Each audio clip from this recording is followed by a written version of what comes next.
passe. How dare you? Les écologistes contre la modernité, on a entendu la plus grande des écologistes, Greta Thunberg. Le procès de Prométhée, c'est aux collections Presse de la Cité. Nous sommes avec Fergan Aziari, délégué général de l'Académie des sciences humaines et auteur de ce livre, donc Les écologistes contre la modernité. Alors, je dois dire, Fergan Aziari, que quand j'ai lu votre livre, je me suis dit de deux choses l'une. Il va d'abord être frappé du sceau de la famille. On va l'envoyer en camp de rééducation. On va quand même pas rester comme ça. Nous avons alerté Sandrine Rousseau, Yannick Jadot et puis tous les autres. Non, je plaisante, mais à peine, parce que vous allez vous attirer, mais c'est bien, et c'est bien de le faire, parce que vous mettez, je dirais, les pieds dans tous les plats de ce qu'on nous donne depuis, d'ailleurs, c'est pas nouveau, depuis des décennies maintenant au moins, sur le fait que, en gros, je résume évidemment votre livre que je recommande vraiment parce que il donne des informations et il donne effectivement une version de ce qui se passe. En gros, voilà, c'est très simple. La nature était quelque chose d'extraordinaire. Auprès de mon arbre, comme disait le grand Georges Brassens, on vivait heureux. Mais depuis que l'homme a entrepris de dompter la nature, ou en tout cas de l'organiser d'une manière ou d'une autre et dans tous les domaines, c'est la fin, c'est l'apocalypse, c'est l'horreur la plus totale. Et vous dites, attendez, sur la croissance, sur la surpopulation, sur la consommation, sur tout cela, vous dites, attendez, peut-être qu'on pourrait s'arrêter un peu, prendre le temps de réfléchir. Alors, pourquoi écologie? Pourquoi effectivement contre-modernité? Qu'est-ce qui a fait? C'est vraiment ça? C'est le côté quoi, rousseauiste? C'est le côté vive l'homme primitif? C'est quoi? C'est un peu ça. C'est-à-dire qu'il faut bien comprendre que la spécificité de l'écologie politique en tant qu'idéologie qui émerge après la Seconde Guerre mondiale ne réside absolument pas dans la sensibilité à la qualité de l'environnement, puisque j'explique que cette sensibilité, en réalité, elle est partagée par tous. Mais on est tous pour l'environnement et pour contre la pollution. Exactement. Je ne connais personne qui, dans l'histoire, se soit levé un matin en disant j'aime la pollution.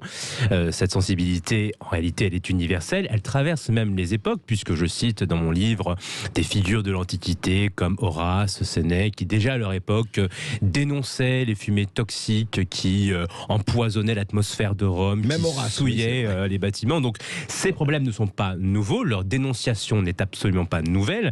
Ce qui change fondamentalement avec l'écologie politique, c'est la manière de poser le diagnostic et la manière d'envisager des solutions. C'est-à-dire que l'écologie politique est d'abord et avant toute chose une critique de la société industrielle, une critique de la civilisation qui reprend à son compte tous les poncifs rousseauistes qui accablent la modernité. Et j'insiste beaucoup sur la figure de Rousseau dans ce livre parce que beaucoup de penseurs écologistes s'en réclament d'une part.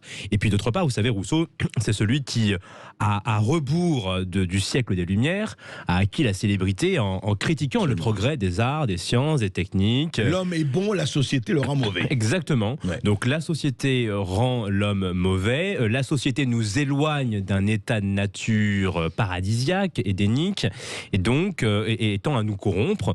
Et donc finalement, l'idéologie écologiste décline ce schéma rousseauiste à l'environnement, nous expliquant finalement que l'expansion de la société industrielle conduit nécessairement à dégrader la nature et à la détruire, ce qui sous-entend, au moins implicitement donc, que les sociétés délivrées du matérialisme bourgeois, du développement, du progrès dans l'industrie, elles entretiendraient avec leur environnement une relation beaucoup plus harmonieuse.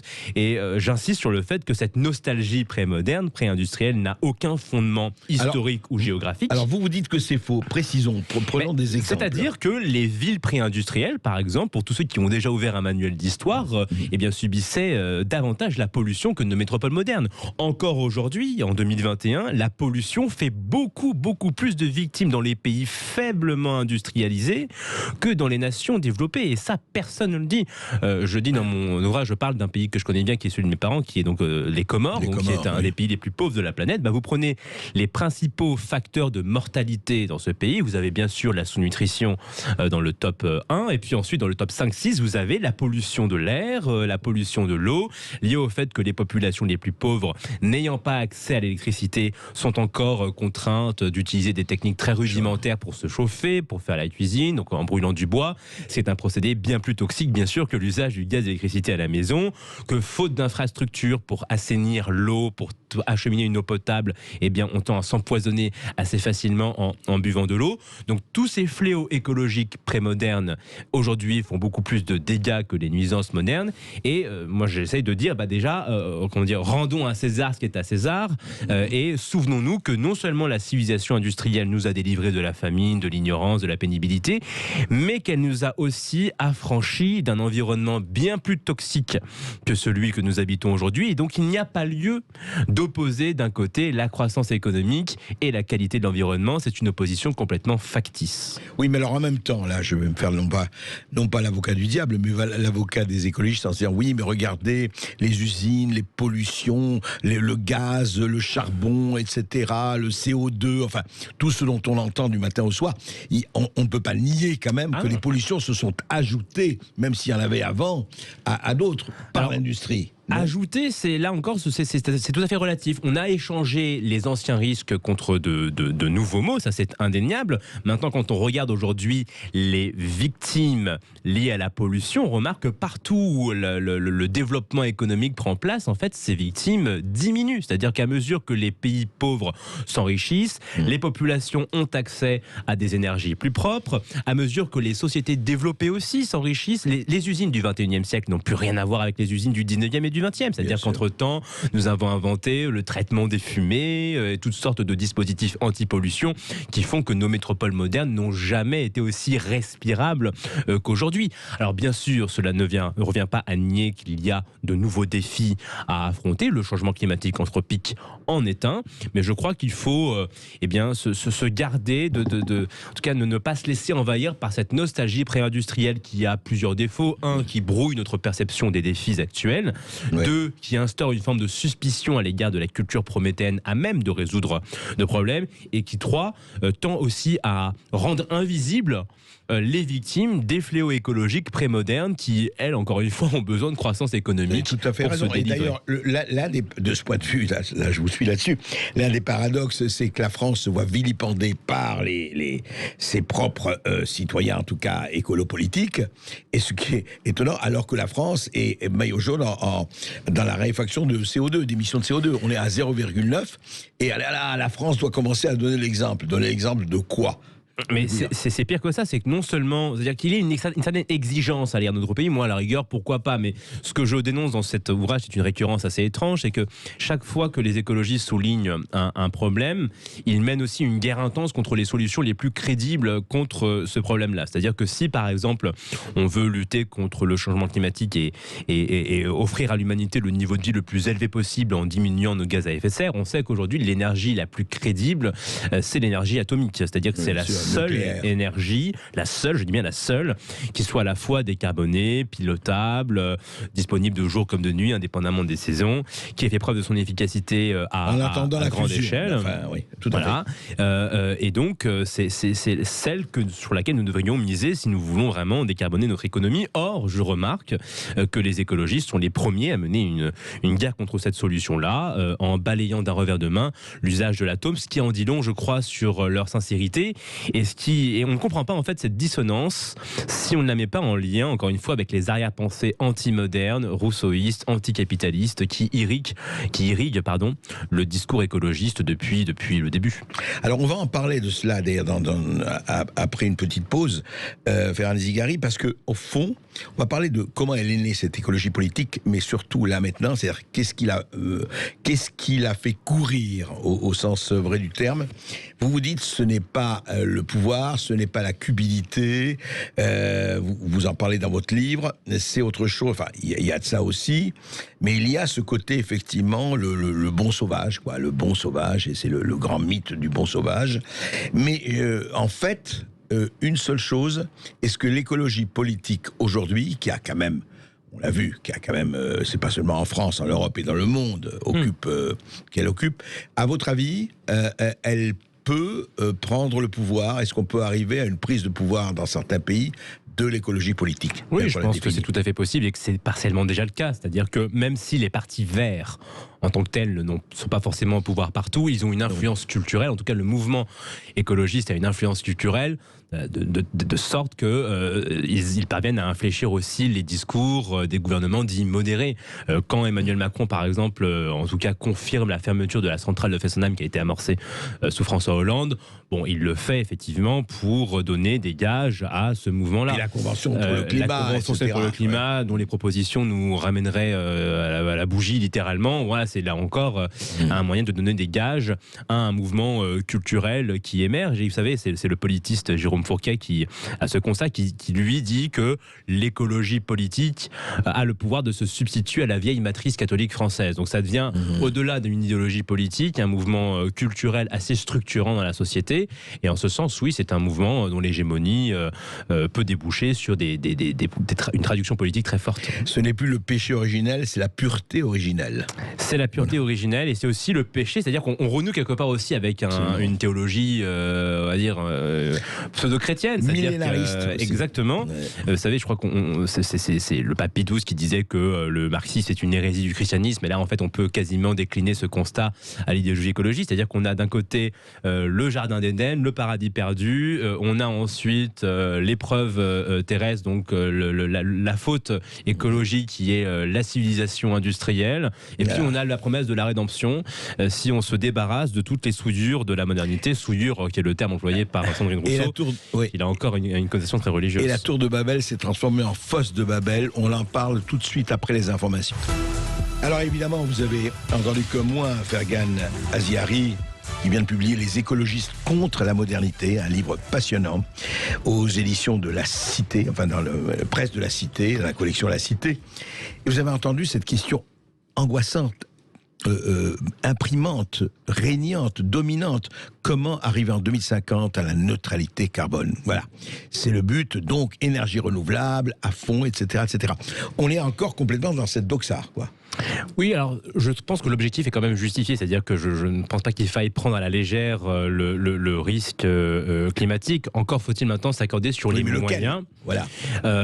Et c'est là où effectivement où l'Europe a une politique qui relève de la schizophrénie, puisque en Allemagne, en France, ailleurs, on ferme des centrales nucléaires, alors qu'on l'a dit tout à l'heure, c'est l'énergie la plus fiable, tout à fait. Ouais. Et on dilapide des centaines de milliards d'euros dans des énergies renouvelables que l'on sait parfaitement incapable d'alimenter une civilisation développée. D'ailleurs, ce qui est assez intéressant, c'est que cet objectif est finalement assez assumé dans les mouvances écologistes. C'est-à-dire que dans mon ouvrage, je cite des penseurs comme Murray Bookchin, qui est une grande figure de l'écologie politique américaine, et qui déjà, en 1962, donc il y a déjà très longtemps, disait « Mais vous savez, c'est génial, l'éolien et le solaire, ça va nous conduire à des sociétés, qu'il disait, décentralisées. C'est-à-dire, ça va nous forcer finalement à être beaucoup plus sobre. » Donc il y a toujours eu cette conscience que les renouvelables sont des énergies qui sont faites pour des tribus de petits commerçants, de petits artisans et de petits paysans,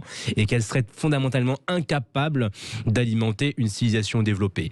Il faut bien comprendre que l'énergie atomique est haïe pour des raisons complètement opposées. C'est-à-dire que dans mon ouvrage, je cite des gens, des écologistes, qui redoutent l'éventualité que l'humanité se dote d'une énergie abondante, fût-elle propre. Abondante et permanente comme la fusion, par exactement, exemple. Parce que ce serait pour eux un cauchemar absolu, parce qu'ils redoutent, vous savez, cette figure cartésienne de l'homme maître et possesseur de la nature. Ils estiment qu'une énergie abondante, sans doute à raison, permettrait justement à Homo sapiens, à notre espèce, de décupler sa puissance, son emprise, son confort. Et c'est la raison pour laquelle moi je pense que la question écologique est avant tout une question philosophique, plus que technologique. Est-ce que notre espèce est encore légitime à prospérer, à anthropiser la nature, à étendre son emprise sur le monde? C'est une question philosophique, idéologique passionnante. Et beaucoup d'écologistes répondent non à cette question-là. Et c'est la raison pour laquelle ils mènent une guerre contre les solutions les plus crédibles. Et c'est la raison pour laquelle moi j'invite vraiment les partisans du nucléaire, par exemple, à ne pas se contenter d'un débat purement technique. C'est-à-dire que la question des déchets, la question, tout ça c'est c'est un prétexte, c'est un alibi. Ce ne sont pas les raisons pour lesquelles les écologistes s'opposent à cette énergie.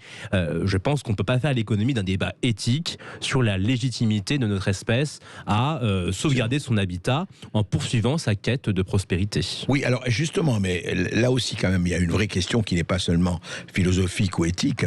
C'est vrai qu'aussi, on l'a vu, enfin, il y a les ravages de la surconsommation, il y a les hommes, enfin les hommes ou les femmes, les personnes transformées en animaux consommateurs, avec, vous le savez, l'obsolescence programmée, etc., etc. Enfin, l'homme ne vit pas seulement de surconsommation.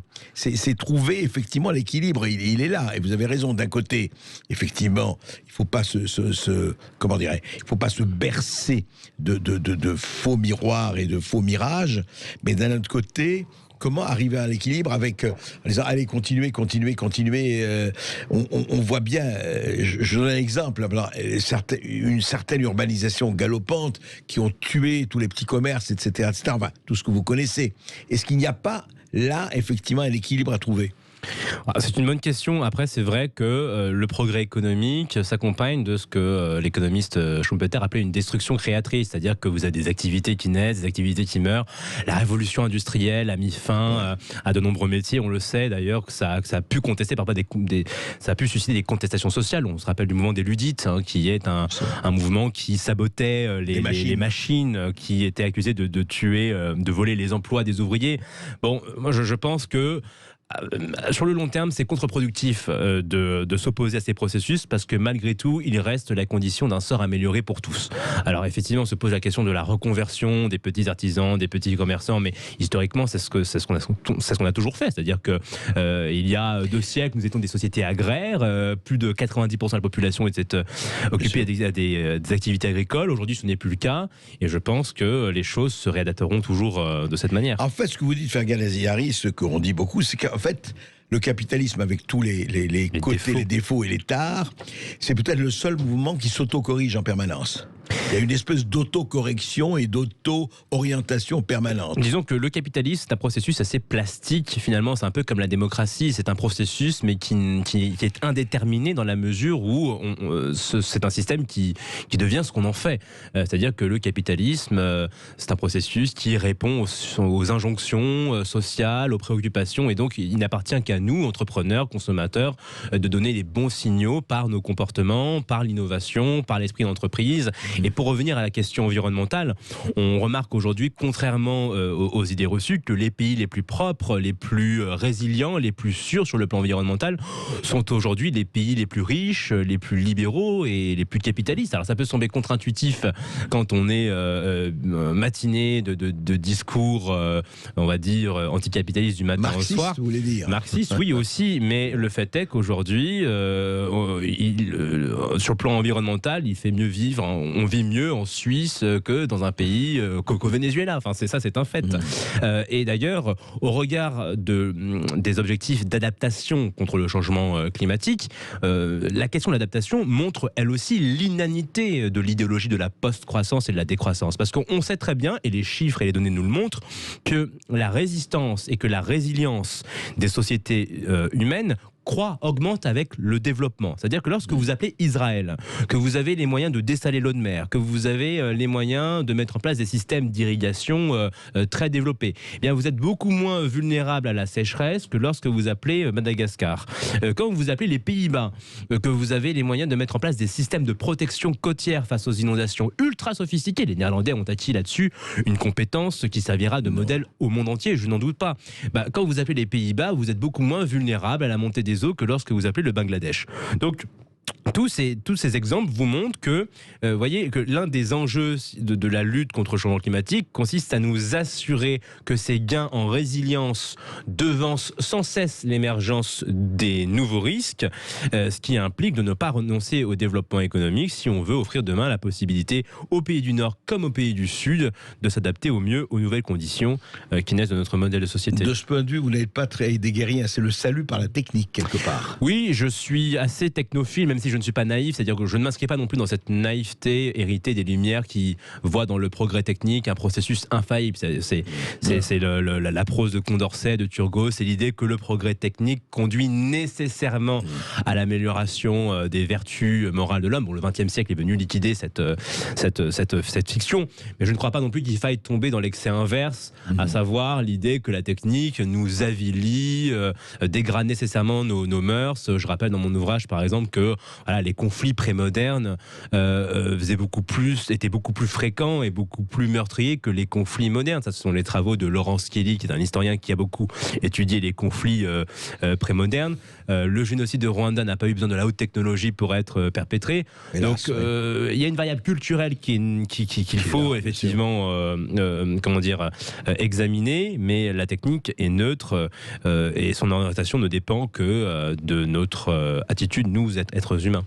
Donc, en fait, la question quand même qu'on peut se poser, qu'on ira poser, c'est de savoir si, par exemple, vous avez vu en ce moment, il y a une vraie crise des matières premières, on en parle un peu partout, etc.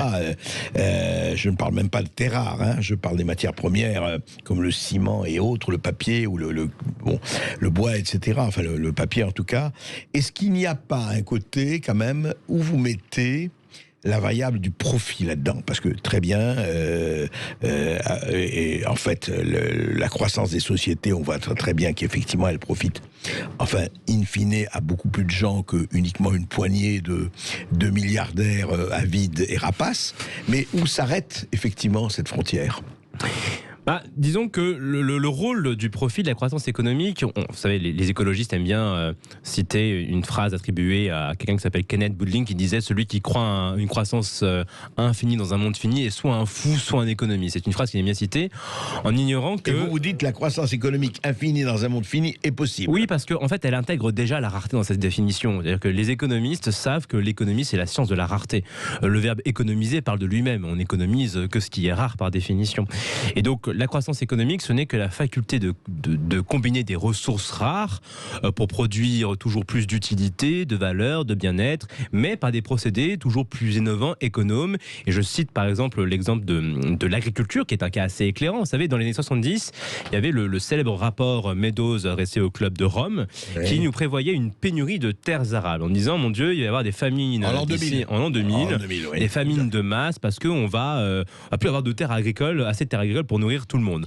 Bon, entre-temps, la malnutrition s'est complètement effondrée, c'est-à-dire qu'il y a 60 ans, il y a un homme sur deux qui ne mangeait pas à sa faim. Aujourd'hui, ce n'est entre guillemets que 10%, c'est encore trop, mais les tendances humanitaires sont quand même positives de ce point de vue-là. Que s'est-il passé depuis ? Il y a eu ce qu'on appelle la révolution verte, qui a permis aux agriculteurs de produire toujours plus de nourriture sur une quantité de terre toujours plus faible. C'est-à-dire qu'on a réduit de plus de 66% la surface de terre nécessaire à la production d'une même unité de nourriture. Et c'est ça le progrès économique, c'est la capacité à faire toujours plus avec moins, conformément à des gains en rendement. Et c'est là le paradoxe, si vous voulez, du discours écologiste, c'est qu'il est tellement influencé par des préjugés anticapitalistes qu'il en vient à mépriser la notion de rendement, de profit, alors que ce sont ces processus-là qui précisément et même de technique. Tout à fait, et qui incite nos industriels, nos entrepreneurs à créer toujours plus de richesses avec moins de ressources. L'exemple de la 5G est un cas parmi d'autres de ce paradoxe, puisque les promoteurs de la 5G soulignaient à raison que le but de cette technologie, c'est de fournir toujours plus de bandes passantes en consommant moins d'énergie. Et pourtant, on s'oppose précisément à une technologie qui a été faite et conçue pour produire plus de services avec une consommation de ressources toujours plus faible. Ce qui est dans l'intérêt de tous les capitalistes, parce que vous savez, un capitaliste, il a intérêt à rationaliser au maximum ses processus industriels pour dégager un maximum de profit possible. C'est tout le paradoxe, ça, absolument. On va se retrouver avec les auditeurs de Sud Radio. Et la rareté, c'est aussi d'avoir 3 quarts d'heure pour vous exprimer en nous appelant au 0826 300 300. C'est toujours un plaisir de vous écouter et vous poser vos questions à Fergan Aziari, auteur des écologistes contre la modernité. À tout de suite. Et vous avez la parole jusqu'à 14h et nous la donnons tout de suite à François, qui nous appelle de l'Aveyron. Bonjour François. Bonjour. Bonjour François. Oui, bonjour André Verkoff et Fergan Aziari. Bonjour. Je suis assez d'accord avec votre invité. Donc. Et je pense qu'il y a une idéologie de la pénurie. On est depuis des dizaines d'années dans une idéologie de la pénurie. On nous Oui, allô, on vous entend plus là. Ah, allô? Ah oui, ça y est. Allez-y. D'accord. Allez-y. Alors, je ne sais pas ce que vous avez entendu, mais oui, je disais que... Oui, l'idéologie de la pénurie, vous parliez. Voilà, et on nous dit qu'on est dans un monde limité, mais en fait, non, l'univers est illimité, il est vaste, et on sait que l'énergie augmente. On peut voir que les technologies de l'énergie ont évolué en allant puiser dans des couches de plus en plus profondes de la matière. Ce qui théoriquement nous amène à une énergie disponible infinie pour peu qu'on soit capable d'aller la puiser. Et l'énergie nucléaire, c'est le dernier exemple de l'évolution technologique. Et je voudrais dire à ce sujet qu'il y a, dans les années 80, il y a des découvertes qui ont été faites, qui ont été mises sous le boisseau assez rapidement, mais qui ont été étudiées pendant des dizaines d'années par exemple par les laboratoires de la Navy, de l'US Navy, le SPAWAR. Et en 2004, je crois, ils ont donné leur rapport sur ces 20 années de recherche. Et ils ont dit que cette énergie qui avait été trouvée, qu'on a appelée la fusion froide, mais qui est plutôt... fusion, oui. Fusion froide, oui. Fusion froide, mais plutôt énergie nucléaire, basse énergie ou induite par le réseau atomique, par les configurations d'un réseau atomique, d'un réseau cristallin. Donc cette énergie-là, ils l'ont attesté, quoi. Ils ont dit, voilà, on savait pourquoi ça marchait, pourquoi certains n'arrivaient pas à le faire. Et donc, on a cette énergie, on a une nouvelle forme d'énergie qui est disponible, prouvée par des laboratoires officiels, au moins un, mais on n'en entend pas parler. Et par exemple, en France, le ministre de la Recherche avait dit qu'il ne voyait aucun inconvénient à ce que les chercheurs travaillent là-dessus, à condition que ce soit sur leur fonds propres et leur temps libre. Donc c'était les ridiculiser, quoi. Oui, bien sûr. Oui, non, mais ça, c'est vrai que ce que vous évoquez, effectivement, on en parle déjà depuis des décennies. Alors, est-ce qu'on est déjà très avancé ou pas? Fergan Aziari, vous avez une idée là-dessus? Moi, je ne suis pas un spécialiste de l'énergie atomique, donc je n'avancerai pas sur la disponibilité de la fusion. C'est vrai qu'aujourd'hui, il y a pas mal de sommes qui sont engagées dans le projet ITER, dans toutes sortes de projets. Le secteur privé aux États-Unis se réapproprie ce sujet-là. Alors, selon les avis qu'on recueille de temps en temps, il y en a qui sont assez optimistes, d'autres qui le sont qui le sont moins.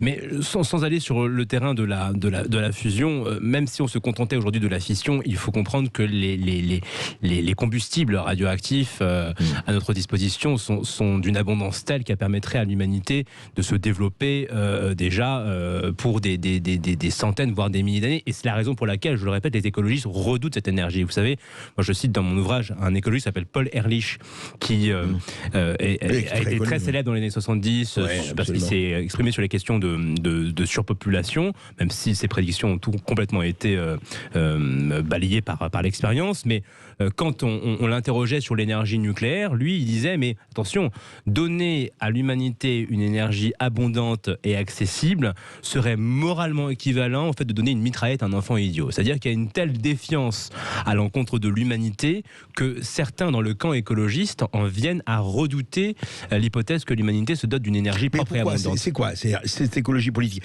Elle est punitive? Ils veulent, c'est quoi? C'est fouettez-moi? C'est pire que ça. C'est une écologie que j'ai parfois envie de qualifier de carcérale, mais qui est aussi misanthrope dans la mesure, encore une fois, elle n'accepte pas la légitimité de notre espèce à prospérer. C'est-à-dire qu'elle considère que c'est moralement insupportable que notre espèce ait un tel succès évolutif et une telle place dans le monde vivant. On en revient à regretter le temps où finalement l'homme était humble face aux forces de la nature sauvage, et donc on ne supporte pas.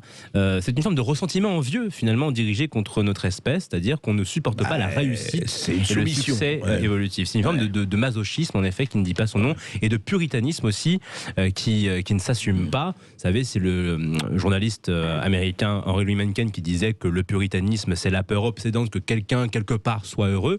Et bien là, c'est un peu ça, c'est-à-dire que on redoute finalement la capacité de l'homme à prospérer parce que on déifie la nature sauvage et une forme de religiosité qui parfois s'assume comme telle, c'est-à-dire. J'espère que tout le monde n'est pas comme ça. Enfin, chez les écolos.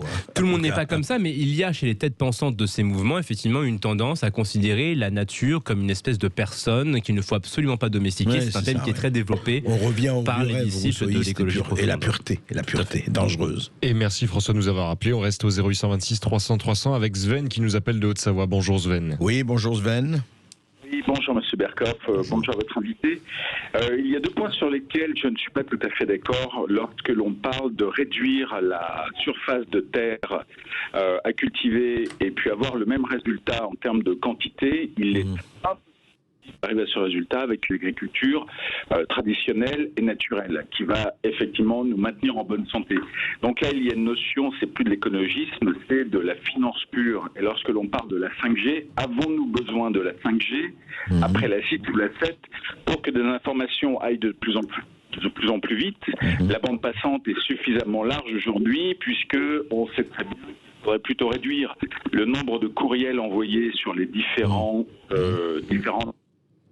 voire éviter tous ces réseaux, enfin limiter l'envoi de messages, les réseaux sociaux, t'es où, oui ça va, je viens, pourquoi, t'es où en fait, ne transformons pas l'écologie en une guerre en réalité financière. On ne peut pas avoir de qualité avec un cycle de la nature qui est modifié. Ça, c'est une base, c'est du GBS. Du gros bon sens, comme disent nos amis québécois. Donc ne mélangeons pas les deux. L'homme a aujourd'hui une fâcheuse tendance à vouloir transformer tout ce qu'il touche en un objet financier qui aura un retour sur investissement. Et ça nous mène où nous en sommes aujourd'hui, et je ne vais pas rentrer dans d'autres sujets. Mais... Non, mais c'est déjà, Sven, vous posez une vraie question, de vraies questions. Ferhan Ganazigari, effectivement, est-ce qu'il s'agit de multiplier par 100 000 ou 100 millions le nombre des courriels et autres? Pour en revenir sur ce que vous dites sur l'agriculture, après je répondrai au reste, il faut bien avoir conscience du fait que si ces dernières décennies nous avons réduit la famine de manière drastique avec une sous-nutrition qui est passée de 1 homme sur 2 à seulement 1 homme sur 10 en 60 ans, c'est bien grâce à cette agriculture industrielle qu'on se plaît aujourd'hui à détester. Et donc, je ne crois pas qu'il soit pertinent de revenir sur ces progrès si on veut espérer demain vaincre complètement la faim. Il y a encore aujourd'hui, je crois, quelque chose comme 800 millions de gens qui vivent encore dans une misère extrême et qui n'arrivent pas à s'alimenter correctement. Et c'est bien l'abondance alimentaire qui permettra à ces gens demain de sortir de la misère. Maintenant, sur la question effectivement du développement technologique, moi je n'ai aucune honte à dire que, encore une fois, le but d'une société, c'est d'offrir à ses membres le niveau de vie le plus élevé possible. C'est-à-dire que je ne vois pas en quoi il est intéressant de faire de la contrition une fin en soi. Non, mais est-ce que c'est... Pardon, je vous interromps. Est-ce que c'est le niveau le plus élevé possible de pouvoir avoir, par rapport aux bandes passantes et à la 5G, est-ce que c'est vraiment le plus élevé possible? Est-ce qu'on n'a pas aujourd'hui suffisamment... Est-ce que la multiplication, disons, des 5 ou des 6 ou 7G est l'élévation du niveau? Vous savez, il y a quelques décennies, on disait qu'Internet n'allait servir à rien du tout, que c'était un gadget, que c'était complètement accessoire. Et aujourd'hui, je pense que peu de gens nieraient le fait que les nouvelles technologies de l'information et des communications, par les multiples services qui ont incorporé ces innovations, ont permis d'améliorer la condition humaine dans une multitude de domaines, l'éducation, la santé. Donc, je suis incapable de vous dire quelles seront les applications industrielles de demain liées à la 5G. Certains parlent d'une médecine connectée, plus performante. Je pense que nous devrions rester modestes face aux potentialités des innovations qui aujourd'hui nous paraissent peut-être dérisoires, mais qui, si cela se trouve, dans 20, 30 ans, auront contribué à améliorer la condition humaine de manière substantielle. Non, absolument. Et vous êtes encore nombreux à nous appeler, vous aurez la parole jusqu'à 14h, mais dans un instant, puisqu'on se retrouve après une courte page de pub. Et après l'Aveyron et la Haute-Savoie, nous allons dans l'Ariège avec Yann qui nous appelle. Bonjour Yann. Oui, bonjour Yann. Bonjour Monsieur Berkoff, bonjour à votre invité dont j'ai pas retenu le nom, pardon. Oui, Fergan Aziari. Moi aussi j'ai du mal parfois avec mon prénom. Pardon. Allez-y Yann. Alors, 3 petites pistes de réflexion. Alors sur l'agriculture, je suis d'accord que la modernisation de l'agriculture a répondu à une demande alimentaire. Maintenant, effectivement, si on regarde par contre vis-à-vis de l'agriculteur lui-même, il n'y a pas de rentabilité meilleure que ce qui se faisait déjà au Moyen-Âge, puisqu'au Moyen-Âge, on arrivait au blé dur à 20 quintaux par hectare. Aujourd'hui, on arrive à 100 quintaux hectare, donc c'est énorme. Mais si on compte le coût des machines, tous les annexes et toutes les charges de l'exploitation, on se rend compte qu'on ne fait pas mieux. Et donc, c'est pour dire, en fait, à un moment, le grand gain de l'agriculture aujourd'hui, bon, certes on peut produire plus, mais à quel coût? Le grand gain pour l'agriculteur, c'est surtout la pénibilité du travail. Ça, indéniable. Je voudrais vous amener une réflexion sur le fait qu'aujourd'hui l'écologie politique soit soutenue par le Forum économique de Davos. Et ça pour moi c'est une grande question.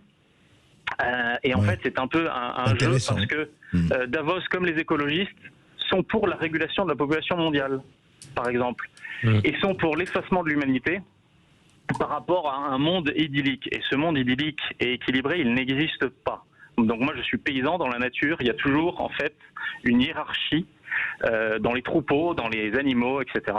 Et donc, il n'y a pas d'équilibre. Et pour moi, justement, le vrai côté écolo serait, justement, que l'homme, par sa capacité intellectuelle, peut réguler de manière à ce que la nature elle-même, en fait, s'équilibre, mais par l'action de l'homme. Parce que naturellement, elle ne s'équilibre pas. Une vache, dans un troupeau de vaches, il y a la chef. Et puis il y a la deuxième, et la troisième, et la quatrième. Et chacune mange ou se déplace en fonction de cet ordre. Le désordre n'existe, entre guillemets, pas. Mais ça veut dire que si la première a du mal à manger, elle empêchera la deuxième de manger. Et la grandeur de l'homme, c'est justement de pouvoir, à un moment, réguler ça. Maintenant, la troisième piste de réflexion, c'est vis-à-vis de l'industrie, parce que l'industrie a fait il y a beaucoup de progrès qui ont été amenés effectivement dans toute la Terre. Maintenant, on en voit aussi un énorme défaut aujourd'hui, et la pandémie en est le témoignage. C'est-à-dire qu'en fait, on a créé une spécialisation mondiale et une séparation des productions, qui fait qu'on est obligé de transiter, d'envoyer de pays à pays des choses qu'on ne sait plus faire localement. Alors, ça a un côté positif. Ça coûte moins cher et ça peut s'ouvrir à plus de monde, mais ça a un côté négatif, c'est que les microbes se servent aussi de ça pour voyager, et qu'on a des populations qui aujourd'hui, en cas de problème, ne savent plus rien faire. Et ça, je pense, un problème auquel, malheureusement, cette inversion en fait, entre l'écologie et l'industrie, il n'y aura pas de réponse. Et je pense que pour ça, il faudra sortir du clivage pour l'écologie et la nature ou pour l'industrie. Voilà. Mais sur le reste, je suis d'accord avec beaucoup de sujets sur vous. Je suis anti-nucléaire, mais pourtant, rien ne remplacera aujourd'hui le nucléaire. Et il faut surtout pas mettre de l'éolien, c'est une aberration. Aujourd'hui, dans le Lauragais, il y a des centaines d'éoliennes qui ne tournent pas parce qu'il n'y a pas de vent. Et il fait un énorme soleil. Donc voilà. C'est clair. En tout cas, revenons, vous avez posé en tout cas 2 ou 3 bonnes questions. Fergan Aziari.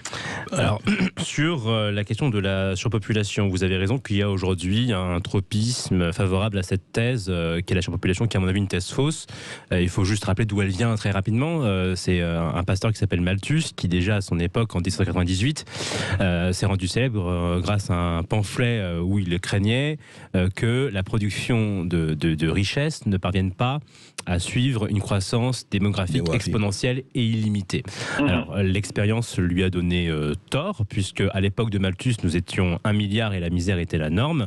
Aujourd'hui, nous sommes bientôt 8 milliards et la misère est en passe de devenir exceptionnelle. Pour une raison que Jean Bodin avançait déjà au XVIe siècle, c'est qu'il ne faut jamais craindre qu'il y ait trop de citoyens, parce qu'il n'y a de richesse que d'hommes. Les hommes ne sont pas que des ventres sur pattes, ne sont pas que des consommateurs, ce sont aussi des ouvriers, des ingénieurs, des innovateurs, et donc ils créent beaucoup plus qu'ils ne détruisent. Et c'est la raison pour laquelle je pense qu'il faut faire attention avec ces thèses qui parfois inspirent des politiques somme toute assez criminelles, CF, la politique de l'enfant unique en Chine, alors même que au regard en tout cas des impératifs de prospérité, la surpopulation n'est pas un problème. Sur la question de la vision idyllique de la nature, vous avez tout à fait raison.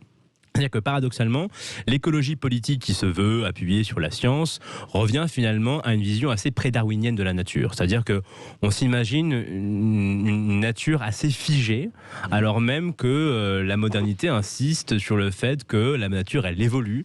Et puis il y a les pouvoirs, là, parler des vaches, c'est du pouvoir, enfin les hiérarchies, oui, etc. Il y a une conflictualité dans la nature, tout n'est pas qu'interdépendance harmonieuse. Alors bien sûr qu'il y a des espèces avec lesquelles nous devons vivre en harmonie, d'autres dont l'existence effectivement nous procure une utilité assez grande, mais il y a aussi de la conflictualité, et donc toute l'histoire de l'humanité consiste pour l'homme à sélectionner tout simplement les êtres vivants avec lesquels il cohabite, et à domestiquer aussi son environnement. Il ne faut pas avoir peur de ce mot, puisque la domestication, c'est la condition sine qua non de l'épanouissement de notre espèce.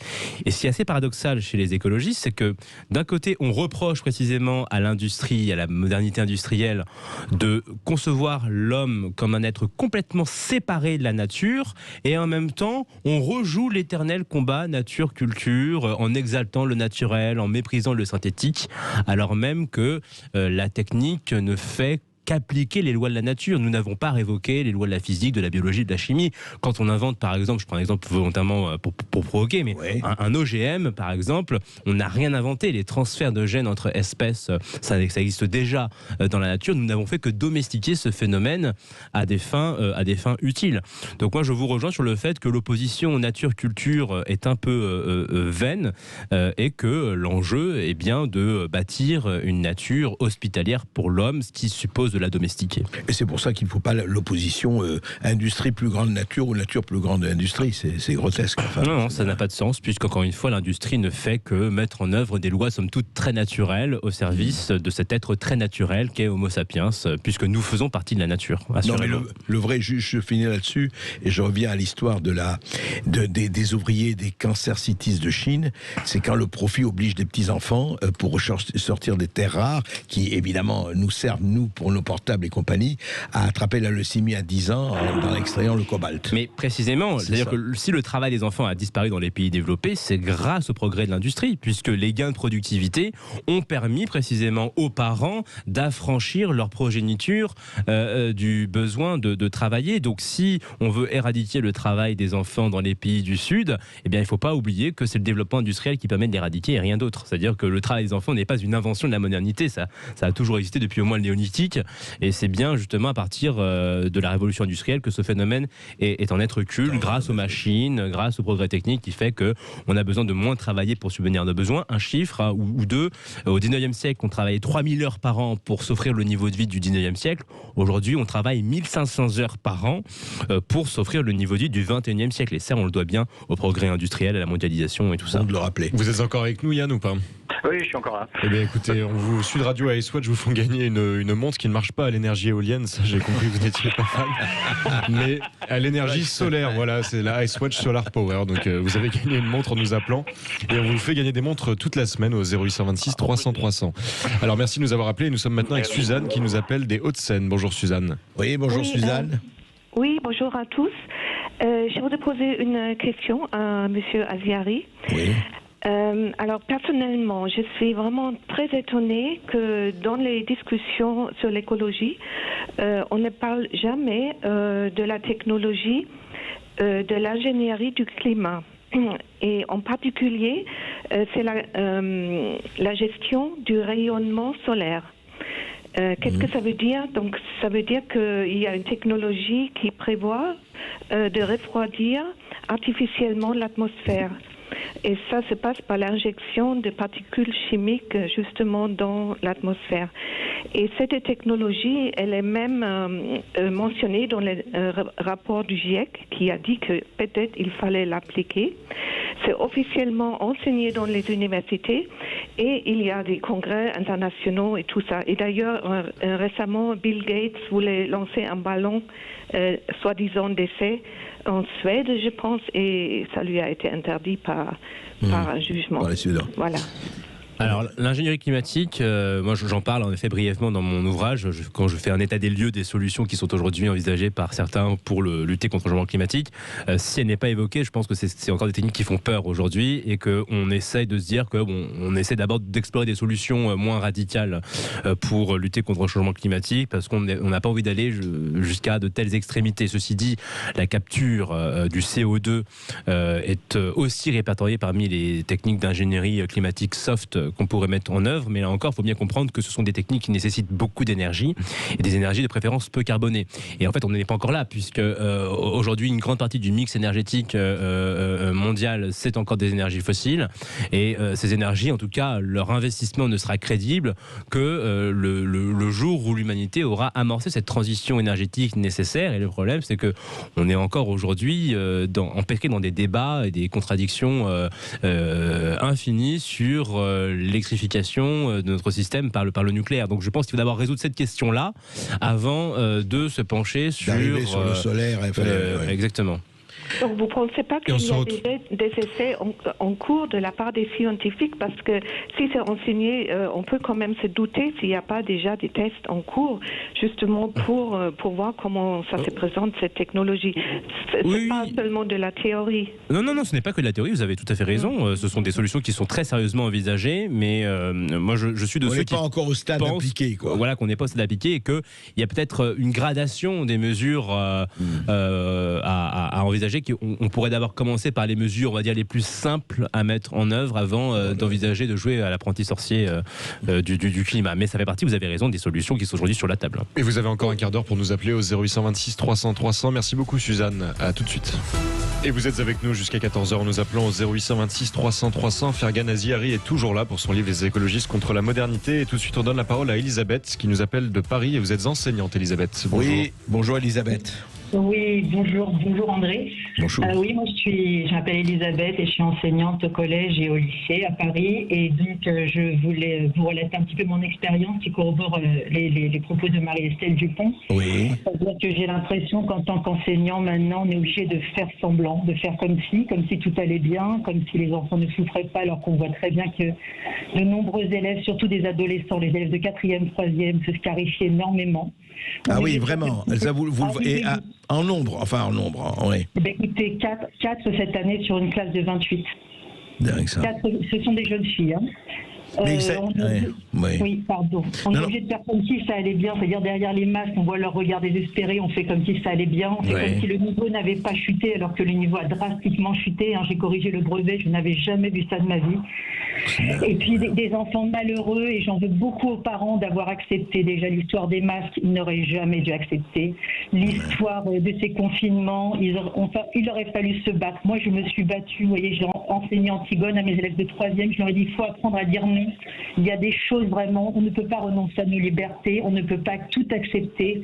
Ces auto-attestations, priver les enfants de sport parce qu'ils ne sont pas vaccinés. Vous voyez, il y a un moment, il faut dire non. Et je veux vraiment vous parler à cette antenne pour que les parents se mobilisent et qu'ils disent non en masse. Parce que si tous ensemble on dit non, eh bien on va sauver nos enfants. Sinon, on va droit dans le mur. Parce que je vous assure que ces enfants qui ne font plus de sport, qui ne font plus de musique, qui n'ont plus aucune activité parce qu'ils ne sont pas vaccinés, c'est honteux. Voilà ce que je voulais vraiment crier. Ouais. C'est très frustrant pour moi parce que je suis la seule dans mon établissement. Il y a une espèce de bien-pensance dans les écoles. On doit aller dans le sens du vent, comme tout le monde. Et puis, on ne peut pas parler, on ne peut rien dire. Sinon, on est taxé, comme vous le savez, de complotistes, etc. Donc, on ne peut rien dire. On doit accepter, faire comme si tout allait bien. Puis, si les enfants vont mal, eh bien, c'est surtout pas de la faute des mesures qu'on leur impose, mais la faute des parents, des amis. Et c'est faux, c'est faux. On a massacré ces enfants. Voilà. Et c'est vrai. C'est le management par la peur, c'est ce totalitarisme soi-disant soft. Oui. Et puis, comme disait Marie-Estelle très justement, cette culpabilité, c'est-à-dire, oui, si tu ne fais pas ça, ta grand-mère, et les enfants me l'ont dit, mais madame, mais j'ai dit, mais non, tu n'es pas responsable de ta grand-mère, non, tu as le droit de respirer. Et oui, c'est ça, c'est-à-dire que si tu ne mets pas ton masque, tu fais du tort à ta grand-mère. Ah oui, tu vas la tuer. Tu vas la tuer, tu vas tuer ta grand-mère. Et puis même moi, vous voyez, quand je baissais mon match, j'ai été convoquée chez la directrice parce qu'on nous espionnait, on passait devant nos portes pour regarder si on avait bien le masque sur le nez. Moi, je n'arrivais plus à respirer, les enfants ne les entendent plus, ils ne s'expriment plus. Mais c'est horrible, vous pouvez même pas imaginer ce que nous vivons au quotidien. Et d'un autre côté, comme vous les appelez nos princes, eh bien eux, ils respirent tranquillement, ils passent des soirées festives, alors que nous, on est en train de crever dans nos classes et personne ne dit rien. Et ça, faut vraiment prendre conscience. On est en train de massacrer nos gamins, en faire des pauvres psychopathes, parce que je vous assure que ces enfants, ils deviennent schizophrènes, ils ont peur de tout, ils parlent de Covid toute la journée, et ils ne s'autorisent même pas à respirer parce que les enseignants leur mettent 2 heures de colle s'ils descendent ou s'ils montent les 6 étages en baissant le masque juste sous le nez. Et ça, c'est scandaleux. Voilà. Donc, je vous remercie de m'avoir donné la parole parce que ça me fait beaucoup de bien de vider mon sac. C'est nous qui vous remercions et c'est nous qui vous remercions de votre témoignage. Je pense que c'est très important de dire ça et de rappeler ça parce que faut pas, ça suffit les informations à sens unique. Augustin. Tout à fait. J'avais vu Marie-Estelle sur un plateau avec Ménard et j'avais vraiment envie de hurler parce que ce type ne connaît rien, il prétendait connaître les enfants. Moi-même, j'ai 4 enfants et je peux vous dire la souffrance que c'est pour eux. Ils sont enfermés dans leur chambre, ils n'osent plus sortir, ils ont peur de tout. Et c'est vraiment un combat pour nous en tant que parents, en tant qu'enseignants. Il faut se battre pour nos enfants parce que c'est notre avenir et c'est notre devoir à nous qui sommes encore éveillés de tenir bon pour eux, de les aider, de les soutenir, de les aimer. Message transmis. Merci Elisabeth de nous avoir appelés. Nous sommes maintenant avec Bruno de Limoges qui nous appelle au 0826 300 300. Bonjour Bruno. Bonjour Bruno. Oui, bonjour André Berkoff, bonjour Augustin et bonjour à votre invité et à toute l'équipe. Bonjour. Voilà, moi je voulais parler d'énergie libre. Voilà, tout sauf le nucléaire, le pétrole ou autre chose. Oui. Voilà, actuellement on nous parle d'énergie à tout va. Moi ce que je propose, et ça fonctionne, je l'ai vu de mes propres yeux sur un vieux moteur, c'est déjà commencer par utiliser, on parlait de ça dans les années 2000, utiliser dans nos moteurs de voitures diesel ou essence de la vapeur d'eau et d'air à 95 degrés Celsius, le tout chauffé par la chaleur perdue de nos moteurs. C'était utilisé sur les Spitfire, anglais, les B-109, les avions des Bosch, et c'est vieux comme le monde. Et là, il y a un bon paysan là qui a fait ça. Il y avait le système Pantone, il a foutu tous ses brevets sur Internet. Et Antoine Gillier, c'est un bon paysan, qui est peut-être pas ingénieur, il a fait ce système. Et aussi s'intéresser aux énergies libres, c'est-à-dire les systèmes surinitaires, systèmes Qu'est-ce que vous appelez énergie libre, à part ce que vous avez dit L'énergie libre, c'est tout. Ce sont des systèmes surinitaires, ce sont des systèmes qui donnent plus à l'arrivée qu'au départ, ça existe. Des systèmes à mouvement perpétuel. Et là, il y a eu un congrès international sur l'énergie libre qui se tenait à Bad Gogging en Allemagne les 10 et 11 septembre 2016. Et là, il y a un Russe là, qui a fait un système, un FOG. C'est une invention, c'est basé sur le bélier hydraulique qui a été fait par Montgolfier en 1700 et quelques, et un système à résonance. C'est tous ces systèmes-là qui l'énergie libre, c'est libre, que chacun puisse produire sa propre énergie et non concentrer les énergies dans des endroits précis. Comme ça, le peuple deviendrait indépendant, mais ça dérange le capitalisme. Oui, mais voilà. Attendez, vous croyez qu'on peut vraiment remplacer tout ce qu'on a, l'électricité, etc., pour NIP par une énergie libre? Vous savez ce qu'un produit? Je ne sais pas. Ça me paraît un peu compliqué, ça. Mais déjà, commencer par le moteur Pantone. Le moteur Pantone, ça existe. Hein. Ça, je l'ai vu, ça existe, c'est vieux comme le monde. Non pas nous foutre des bagnoles bourrées d'électronique où rien ne fonctionne, où il y a beaucoup de problèmes. Déjà, ce système-là, ils en parlaient dans les années 2000, il y en a qui l'ont fait, il y en a qui l'ont. Moi, je l'ai vu de mes yeux. Et quand vous prenez votre mouchoir, que vous le mettez au pot d'échappement, ça sent, comme quand les femmes repassent, ça sent de la vapeur d'eau. Déjà, faire ça, déjà. Mais ça dérange beaucoup de monde. Alors écoutez, c'est intéressant, Fergan Aziari, je ne sais pas si vous avez entendu parler de cela. Moi, j'avoue, je ne suis pas technicien. Je n'ai pas entendu parler de cela. Ceci dit, je comprends ce que vous dites quand vous parlez d'énergie décentralisée, mais il faut bien comprendre que la concentration du réseau électrique, elle répond à une logique qui n'est pas arbitraire. C'est une question d'économie d'échelle, c'est une question d'efficience, c'est une manière pour les sociétés humaines de produire de l'énergie à un coût beaucoup plus faible. C'est-à-dire que si chaque personne avait son propre système, son propre mode de production électrique, je pense qu'on serait pas dans la capacité d'alimenter une civilisation développée au moindre coût. Alors aujourd'hui, il existe des questions effectivement sur l'opportunité de développer des petites, on va dire des énergies pour des plus petits réseaux. Le président de la République a annoncé un programme sur les petits réacteurs, modulaires. Ouais. Mais là encore, ce sont des réacteurs pour des petites localités isolées. On sait qu'aujourd'hui, en termes d'efficacité, c'est plus intelligent de disposer de gros réseaux électriques parce que il y a une logique tout simplement de moindre consommation, de concentration, tout simplement. S'il y a des effets économie d'échelle. Exactement. Et des effets d'agglomération aussi.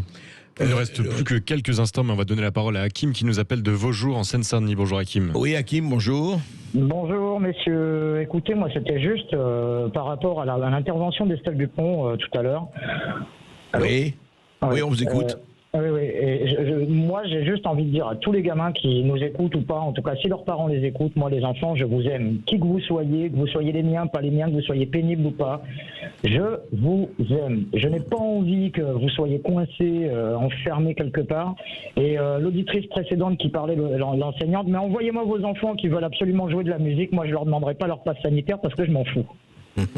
Très bien Hakim, c'est une bonne chose et vive la musique et vive la liberté et vive sortir de tout cela et sortir de cette espèce et disons-nous à un moment donné qu'on s'aime, bon sang, c'est pas possible, est-ce qu'on peut se le dire à un moment? Ben vous savez, qui s'aime récolte, hein, ne l'oublions pas Hakim. Donc semons. Fergan Ezdiari, juste pour terminer, on arrive à la fin de l'émission, encore une fois je recommande ce livre, Les écologistes contre la modernité, parce que vous remettez un certain nombre de pendules à l'heure. Au fond, quelque part, cette discussion va continuer, mais pour vous, il est important que politiquement, parce qu'aujourd'hui, on n'entend pas beaucoup de choses, on l'entend chez des essayistes comme vous, des think tankers, des tank thinkers, si je peux me permettre, plutôt que des think tankers, mais est-ce que beaucoup d'hommes politiques ont votre langage, disons. Le langage de ceux qui disent, attendez, rétablissons un peu d'équilibre. Je ne crois pas. Je pense que le personnel politique aujourd'hui cherche une doctrine, ne sait pas vraiment comment se positionner sur ces questions. Prenez l'exemple d'un Emmanuel Macron. Il a toujours pratiqué le en même temps là-dessus. C'est-à-dire que d'un côté, il met à son gouvernement un Nicolas Hulot, dont les propositions, si elles étaient rigoureusement appliquées, nous reconduiraient dans les temps prémodernes. Et en même temps, il tient aujourd'hui un discours plus optimiste sur le nucléaire. Alors, pourquoi pas, mais c'est vrai qu'il y a encore une forme d'agnosticisme, en tout cas sur ces questions, un doute qui pèse sur ce qu'on a longtemps appelé l'idéologie du progrès, et c'est bien pour cette raison que je tente de la réhabiliter dans cet ouvrage. Eh bien, progressons. Voilà. Je rappelle le titre du livre qui est en librairie depuis début octobre, Les écologistes contre la modernité, aux collections Presse de la Cité. Et puis le sujet de Brigitte Lahaie dans un instant va vous intéresser puisqu'il est directement en lien avec l'intervention de Marie-Estelle Dupont. Comment les injonctions parentales négatives nuisent à nos histoires d'amour. À tout de suite.